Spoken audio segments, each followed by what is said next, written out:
Today, I would like to talk about a subject which is rather complex, and it is well, first of all, let me give you some context. It all started because I had a dream last night in which I was in a hotel room. There was a lady from staff, member of the staff, and we were talking about identity. We were talking about gender, fluidity, and all those things that people are talking to so much about nowadays. And I was telling her that I was so disappointed that normal people were called cisgender, something like that. I made that comment in my dream. So next thing I was leading out, I was being escorted by this girl outside of the hotel. So this morning I went on and research on internet what that is supposed to mean, such a dream where we see a hotel. And I found this. To see a hotel in your dream signifies a new state of mind or a shift in personal identity.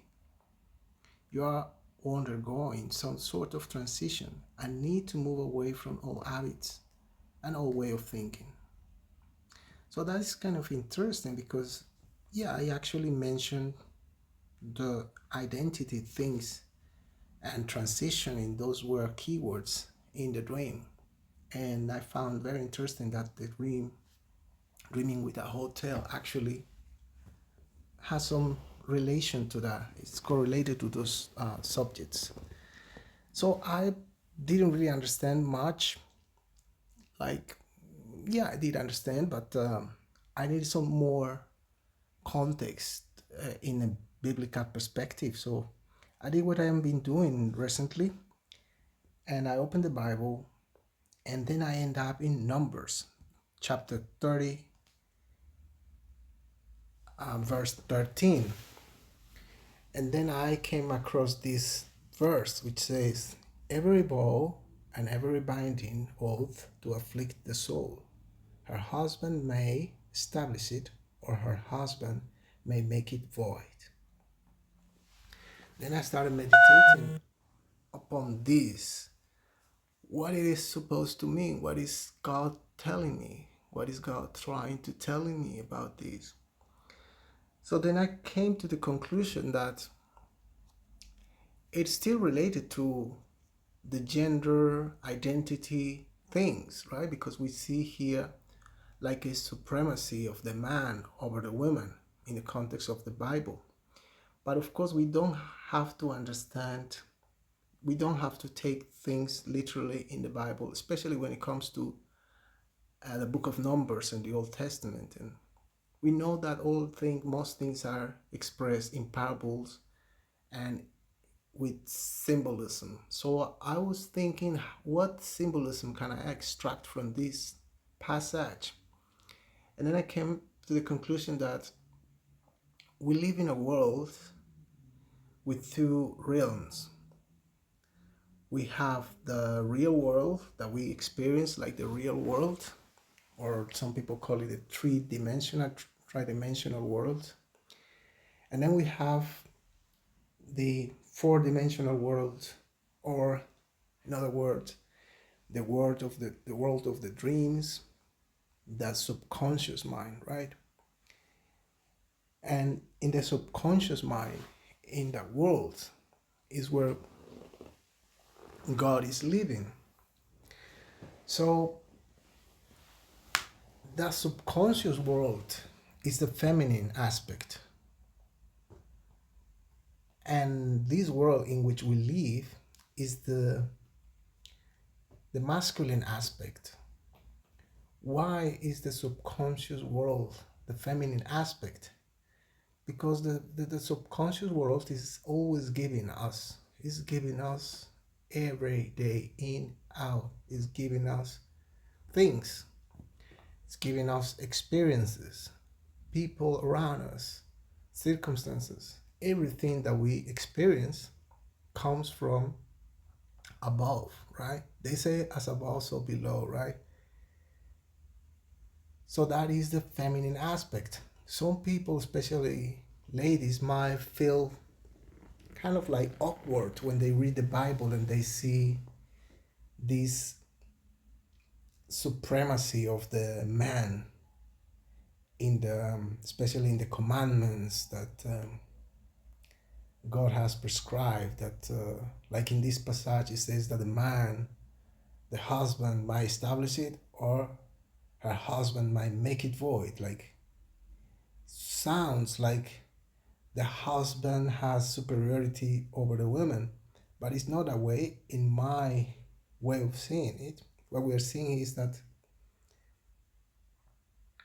when it refers to the husband can be a wife, can be a woman or a man. Husband refers to mankind, to humankind, if you will. And her is the giving part, the subconscious part, right? Giving us things. So in other words, we, man and women, need to adopt the manhood identity and simply not put up with everything that we are getting.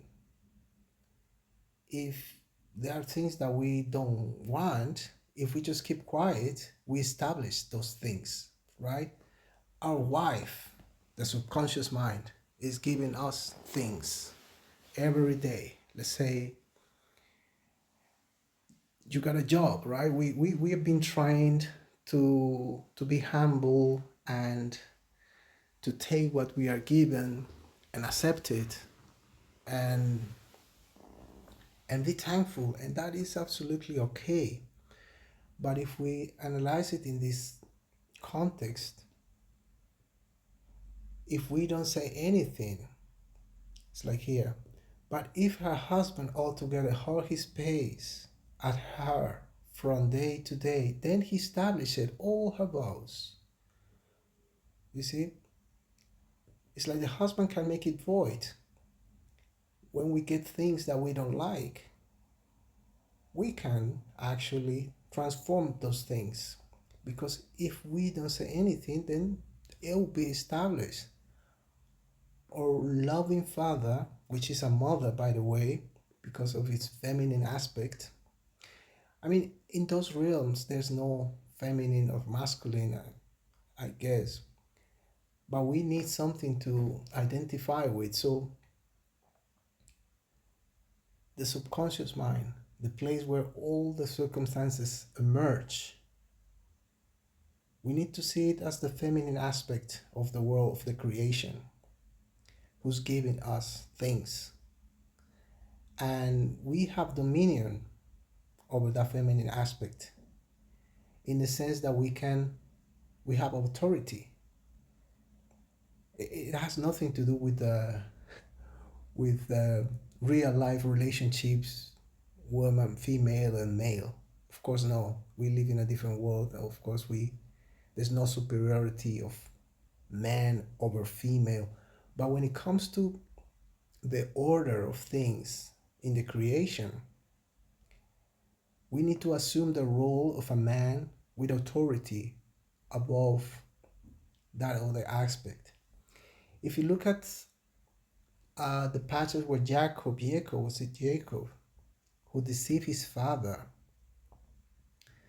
just felt the skin of his son, and he felt the hairs, and immediately he was able to give him a blessing. So it's like there's no rule, there's no justice, just that feminine aspect, that all given will take it. It will give us and give us and give us and give us more of the same, until we say, no, I don't like that. Please give me something different this time. And that is the point where the husband, regardless of you are a woman or a man or a girl or an intermediate, whatever fluid gender you are, we still are the husband. And it is up to us to establish it, in other words, to perpetuate every situation that we are getting, or to make it void. and transform it. So it has to do with authority and identity. That is good to know that we are the husband and we rule in our home. Please understand the home is the mind, and the wife is the subconscious mind. You can call it the matrix. The matrix giving us situations, giving us, yeah, situations day after day after day. Let's say you had a job, you don't like your job, but you don't say nothing because you are grateful that you have a job, which is good. I used to be like that all my life. But like the dream that I had last night, dreaming with the hotel, it shows that I am shifting my old way of thinking. I'm trying to understand life differently. And of course, I don't have to be disrespectful with my wife, the subconscious, the matrix, the father, the heavenly father, the heavenly mother. I just have to communicate. Children, when they don't like something, they cry in the beginning of the years. Later on, they match things all over, and at some point they mature and they can communicate things. And so we should do with our heavenly Father. We should express the things that we don't like, but not only express, we should assume the identity and the authority to change them. It is up to us to make them void or establish them, because we are the husband. Once we understand that we are the husband and the matrix is a wife who provides, then things will start to change.